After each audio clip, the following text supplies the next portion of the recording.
रहा है मतलब 60। तो cos 60 i कैप, cos 60 कितना होता है 1/2, तो ये कितना हो जाएगा 1/2 i कैप। ठीक है, हाँ हाँ। फिर उसके बाद plus cos beta j cap, तो बीटा की वैल्यू कितनी यहाँ पर 30 डिग्री।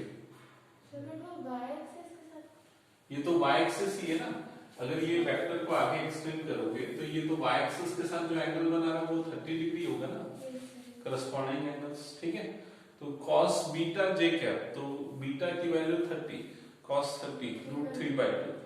ठीक है, तो प्लस √3/2 j कैप। ठीक है, ये मिल गया क्या मिला unit vector A.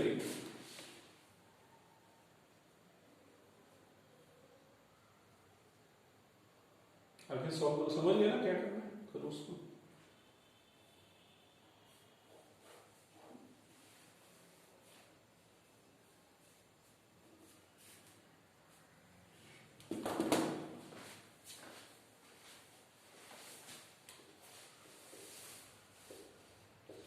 Three by two आई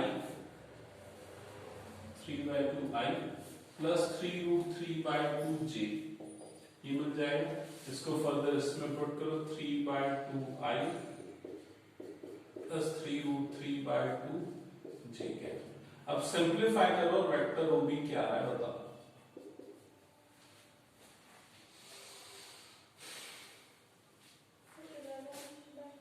नहीं, -5i/2 आएगा ना, प्लस 3√3, हाँ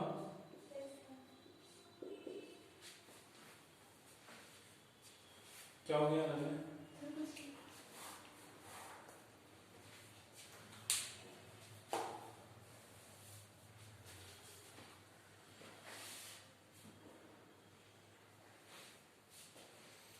हो गया, ये इरेज कर दो। नेक्स्ट क्वेश्चन पे आते हैं, क्वेश्चन नंबर 4। क्वेश्चन नंबर 4 एक बार ट्राई करो।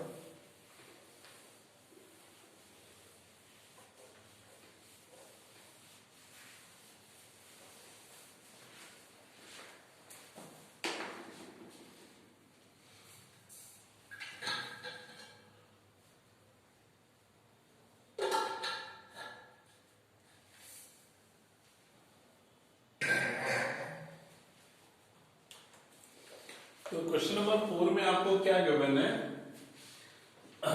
Vector A is equals to vector B plus vector C, और क्या पूछ रहा है, is it true that vector A mod of vector A equals to mod of vector B plus mod of vector C, is it true और not. Okay, तो कैसे करेंगे, सबसे पहले इस स्टेटमेंट को जब आप देखोगे ना तो ट्रायंगल लॉ ऑफ एडिशन आपको याद आ जाएगा। ठीक है, इसका मतलब क्या है, ये कोई एक वेक्टर है वेक्टर B, ये कोई एक वेक्टर है वेक्टर C, और इन दोनों का जो रिजल्टिंग है वो क्या है वेक्टर, नहीं मैंने गलत बना दिया शायद, हाँ ये वेक्टर B, ये वेक्टर C, और ये जो रिजल्टिंग बन रहा है ये क्या है वेक्टर A। ठीक है, समझ में आएगी। तो ये vector A, vector B, vector C ये हो गया। अब क्या ये स्टेटमेंट ट्रू होगी या फॉल्स होगी ये पूछ रहा है। तो आपको ये जो ट्राइंगल दिख रहा है, अगर मैं इस ट्राइंगल को मार्क करूं, ट्राइंगल PQR, तो इसकी जो साइड होगी PQ, इसकी लेंथ क्या होगी बताओ, PQ की लेंथ क्या होगी, मैग्नीट्यूड ऑफ वेक्टर B, मतलब क्या हो जाएगा mod of vector B। QR की लेंथ क्या होगी, मैग्नीट्यूड ऑफ वेक्टर C, और PR की लेंथ कितनी होगी, PR की लेंथ होगी mod of vector A। Clear है ये चीज। अब आपने क्लास 9th में एक थ्योरम पढ़ा था कि sum of two sides of a triangle is always greater than the third side. किसी भी दो साइड का सम थर्ड साइड से हमेशा क्या होता है, ग्रेटर। मतलब P Q plus Q R is greater than P R. क्या ये समझ में आया? अब पी आर की वैल्यू क्या है? पी आर की वैल्यू है mod of factor A is smaller than P Q, मतलब mod of factor B plus mod of factor C. इसका मतलब mod of factor A, mod of factor B और mod of factor C के sum से क्या होगा, smaller होगा। तो ये कंडीशन जो है वो फॉल्स होगी। This statement can not be true.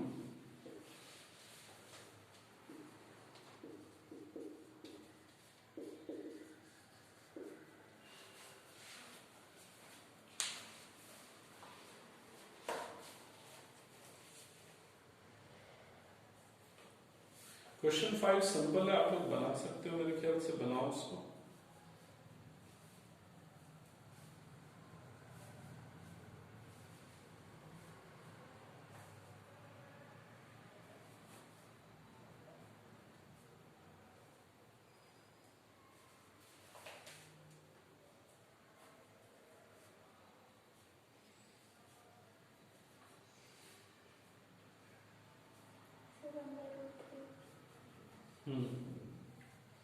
ठीक है, 1/√3। नेक्स्ट क्वेश्चन ट्राई करो।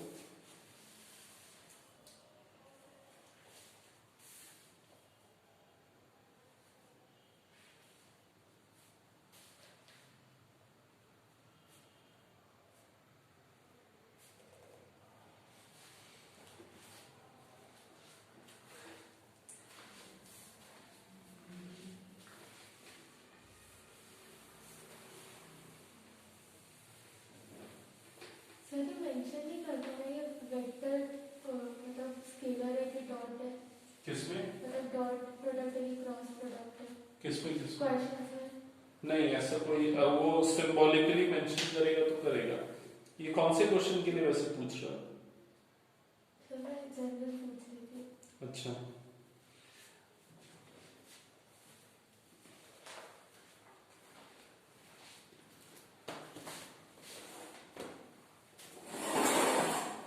क्वेश्चन 5 हो गया ना। 6 क्वेश्चन बन रहा है कि बताना है। Find a vector of magnitude 5 unit parallel to the resultant of vector A and vector B. तो वेक्टर ए और वेक्टर बी का रिजल्टेंट का क्या मतलब है? उसका मतलब है दोनों का एडिशन। समझ में? तो आप पहले निकालो vector A plus vector B, दोनों का sum. Vector A plus vector B बन गया ये वेक्टर। इस वेक्टर को नाम दे दो वेक्टर सी, नाम दे दो वेक्टर सी। ठीक है, अब आपको एक वेक्टर बनाना है जो कि वेक्टर सी के पैरेलल हो और जिसका मैग्नीट्यूड क्या हो, 5 यूनिट। तो आप पहले वेक्टर सी का यूनिट वेक्टर निकाल लो, मतलब सी कैप। तो सी कैप क्या होगा, vector C upon mod of vector C. ठीक है,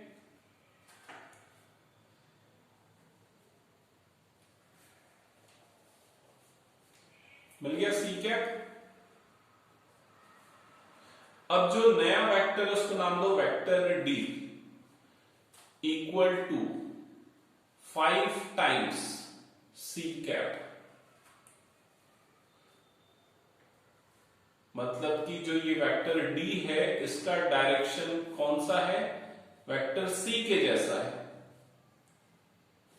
क्योंकि वेक्टर सी कैप लिखा ना आपने, सी कैप, और मैग्नीट्यूड क्या है उसका 5, क्योंकि आपने 5 से मल्टीप्लाई कर दिया उसके यूनिट वेक्टर को। तो ये होगा आपका आंसर। तो ये जो वेक्टर डी बना ये ए और बी के रिजल्टेंट डायरेक्शन में है और 5 यूनिट उसका मैग्नीट्यूड है।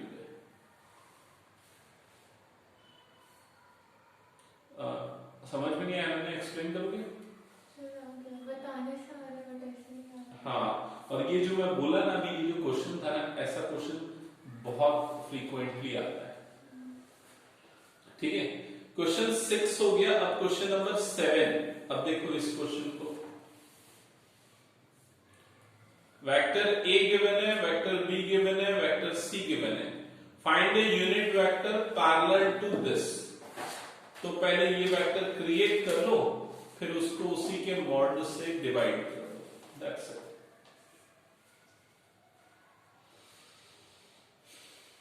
मतलब ए और सी को ऐड करना है?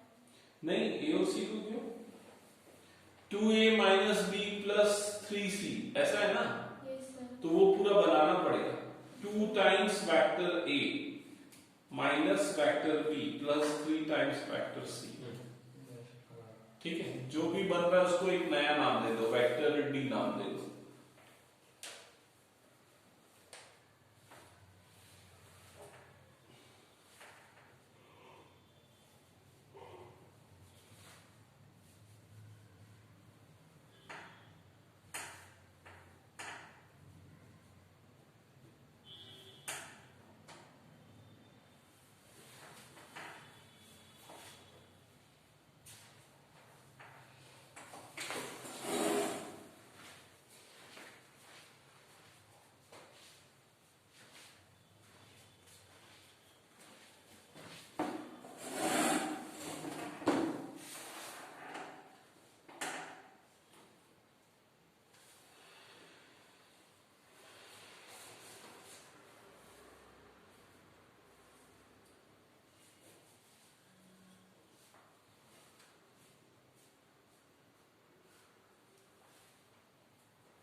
बन गया क्या? Okay, next question number 8।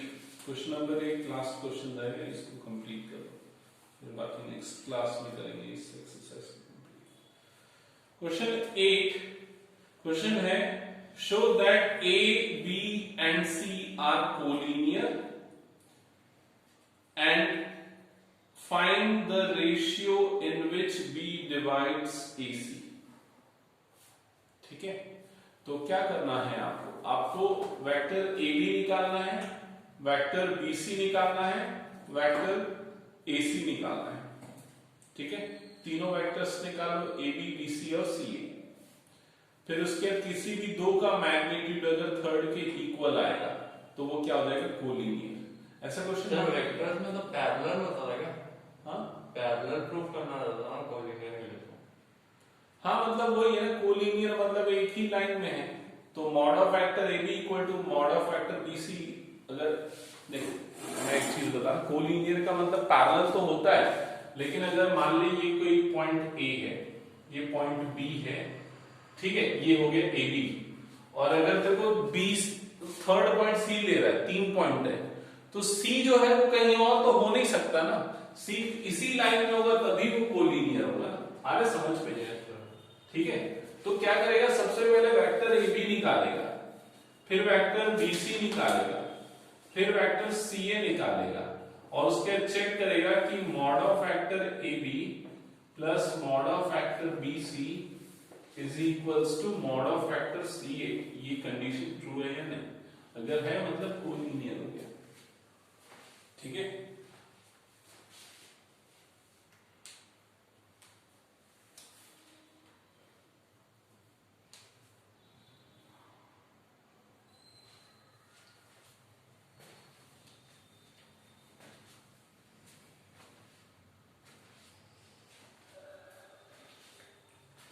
हो गया यहां तक?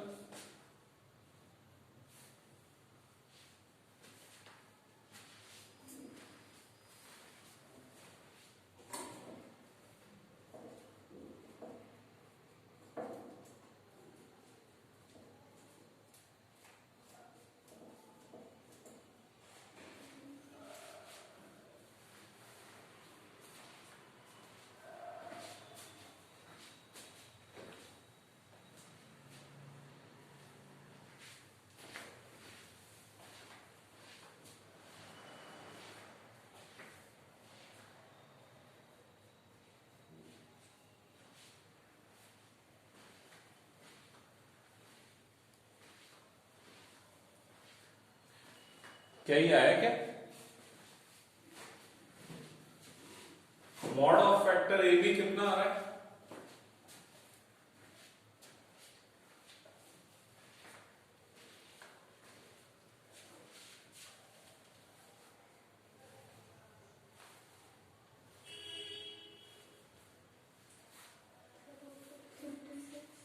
ये कितना है? √56। हाँ, और फिर नेक्स्ट वाला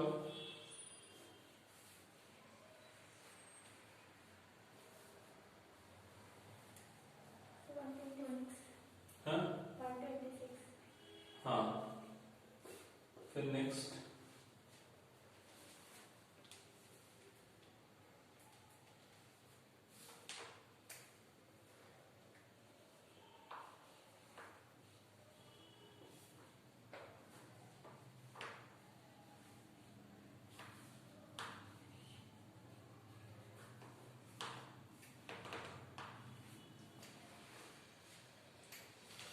√350 √350 तो देख लो √56 को 2√14, √126 को 3√14 और उसको 5√14 लिख सकते हैं। ठीक है, तो ये तीनों क्या हो गए? कोलिनियर। अब पॉइंट बी किस रेशियो में डिवाइड करता है? तो सेक्शन फॉर्मूला लगा दो। सपोज पॉइंट बी इसको किस रेशियो में डिवाइड करता है? k:1 के रेशियो में। ये क्या हो गया आपका? x1 y1 z1।